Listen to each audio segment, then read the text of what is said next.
Hai guys, balik lagi bersama Kak Agung. Di sini Kak Agung akan memberikan tips dalam mengerjakan latihan soal matematika. Sebelum itu bagi yang belum subscribe, langsung subscribe terlebih dahulu agar video ini dapat bermanfaat bagi banyak orang.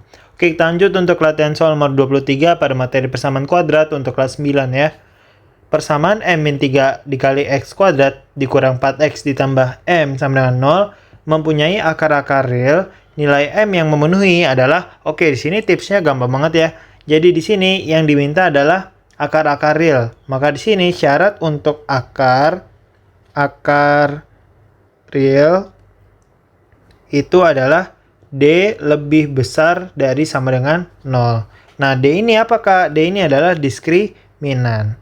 Buat teman-teman yang nggak tahu, D itu kan diskriminan. Nah, rumusnya ini seperti ini. D sama dengan B kuadrat min 4AC. Kagum kotakin ya. Nah, ABC ini diperoleh dari mana Kak? Diperoleh dari bentuk umum persamaan kuadrat. Bentuk umum dari persamaan kuadrat itu kan dia seperti ini. Persamaan kuadrat itu kan dia bentuknya AX kuadrat plus BX plus C sama dengan 0. Nah, jadi ABC-nya dari situ ya. Nih, Kagum kotakin untuk bentuk umum persamaan kuadrat. Nah, di soal nomor 23 ini, itu kan dia persamaannya seperti ini. M-3 dikali X kuadrat min 4X plus M sama dengan 0. Maka, berarti kan di sini kita memperoleh bahwa A itu sama dengan koefisien dari X kuadrat, yaitu M-3. Kemudian B-nya yaitu min 4. Kemudian C-nya yaitu M. Nah, kita telah memperoleh nih ABC-nya. Jadi kita bisa langsung substitusi ke syaratnya ya. Syaratnya yaitu diskriminan lebih besar dari sama dengan 0. Maka di sini D-nya yaitu B kuadrat min 4AC. Lebih besar dari sama dengan 0. Kita substitusi B-nya yaitu min 4 kuadrat. Min 4 dikali A-nya yaitu M. Min 3 dikali C-nya yaitu M. Lebih besar dari sama dengan 0. Nah, maka di sini min 4 kuadrat yaitu 16 ya. Nah, ini tetap Kagum tulis min 4 dulu. Kita selesaikan yang dikurung ini nih. Jadi di sini M min 3 dikali M. Jadi kali pelangi ya. M dikali M yaitu M kuadrat. Kemudian min 3 dikali M yaitu min 3M. Nah, seperti ini ya. Maka 16 baru nih min 4 dikali M kuadrat yaitu min 4M kuadrat. Min 4 dikali min 3M jadinya plus 12M. Nah, ini Kagum urutkan dari koefisien derajat paling tinggi ya, yaitu pangkat 2. Maka di sini min 4M kuadrat plus 12M plus 16. Lebih besar dari sama dengan 0. Nah, ini kan belum sederhana nih. Ini bisa kita sederhanakan sama-sama dibagi negatif 4. Dibagi negatif 4. Nah, karena dibagi negatif 4, nanti tandanya berubah. Jadi di sini min 4M kuadrat dibagi min 4 kan jadinya M kuadrat. Kemudian 12M dibagi min 4 yaitu min 3M. 16 dibagi min 4 yaitu min 4. Nah, tandanya yang tadinya lebih dari sama dengan itu berubah jadi kurang dari sama dengan. Nah, seperti itu ya. Jadi kalau misalkan dia itu dibagi dengan negatif, itu tandanya bakal berubah. Oke, setelah seperti ini, maka ini kan bentuknya pertidaksamaan ya. Ini kita rubah dulu menjadi bentuk persamaan ya. Maka di sini M kuadrat min 3M min 4 sama dengan 0. Emang tujuannya dirubah dari tanda pertidaksamaan ke persamaan apa Kak? Tujuannya agar kita memperoleh nilai M-nya dulu. Jadi di sini bisa kita faktorkan ya. Oke. Difaktorkan seperti ini. Ini kan dia M kuadrat, berarti di sini M, di sini M. Kemudian faktor dari 4 yaitu 4 sama 1. Nah, untuk tandanya itu ketika dia dikalikan harus negatif dan ketika dia dijumlahkan atau dikurang itu harus negatif 3. Maka di sini negatif 4, di sini plus 1. Nanti kan dia negatif 4 dikali 1 negatif 4. Kemudian negatif 4M ditambah 1M yaitu negatif 3M. Seperti itu ya cara memfaktorkannya.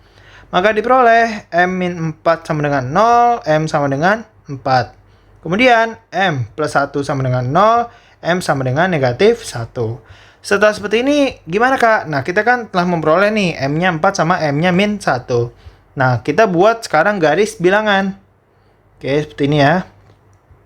Misal di sini untuk min 1 ya. Kemudian ini untuk 4. Nah, teman-teman harus perhatikan di sini. Ini ada tanda sama dengan. Kalau ada tanda sama dengan, berarti dia ini bulatannya penuh. Nah, Kalau dia itu nggak ada sama dengannya, bulatannya kosong kayak tadi ya, kayak yang awal ini. Oke, setelah seperti ini, apakah setelah seperti ini kan dia ada 3 bagian ya nih. Ini bagian A, bagian B, bagian C. Nah, kita akan melakukan uji titik untuk menentukan bagian A, B, atau C ini tandanya positif atau negatif. Oke, jadi di sini untuk lebih gampangnya uji titik itu Kak Agung akan menguji titik 0, titik M-nya sama dengan 0. Titik M sama dengan 0 yaitu berada di daerah B ya. Berarti di sini uji titik yaitu ketika M sama dengan 0, daerah B ya. Nah, daerah B gitu. Nah, maka di sini berarti yang disubstitusi ini ya, M kuadrat min 3M min 4 sama dengan, berarti kita substitusi M-nya 0, berarti 0 kuadrat min 3 dikali 0 min 4. Maka diperoleh 0 dikurang 0 dikurang 4, jadinya negatif 4. Nah, ini kan hasilnya negatif ya, negatif. Maka untuk daerah B ini dia bertanda negatif. Nih Kak Agung hapus ya, buat teman-teman tadi udah paham ya. Nah, oke, berarti tadi di sini adalah negatif. Nah, untuk bagian C sama bagian A itu udah pasti positif. Nah, kalau teman-teman nggak percaya, nanti teman-teman bisa uji sendiri ya. Misal di titik M-nya 5, di sini berarti titik M-nya min 2 misal. Nanti bisa teman-teman buktikan sendiri uji titiknya. Nah, sekarang karena di sini tandanya kurang dari sama dengan, nih Kak Agung tulis di sini ya. Karena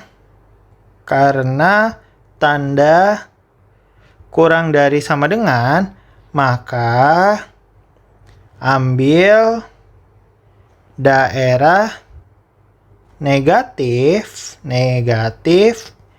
pada garis bilangan. Nah, seperti itu ya. Berarti karena dia karena dia kurang dari sama dengan, berarti kita ambil yang negatif. Berarti yang ini ya. Nah, ini tinggal kita arsir. Jadi, setelah seperti ini, di sini ya.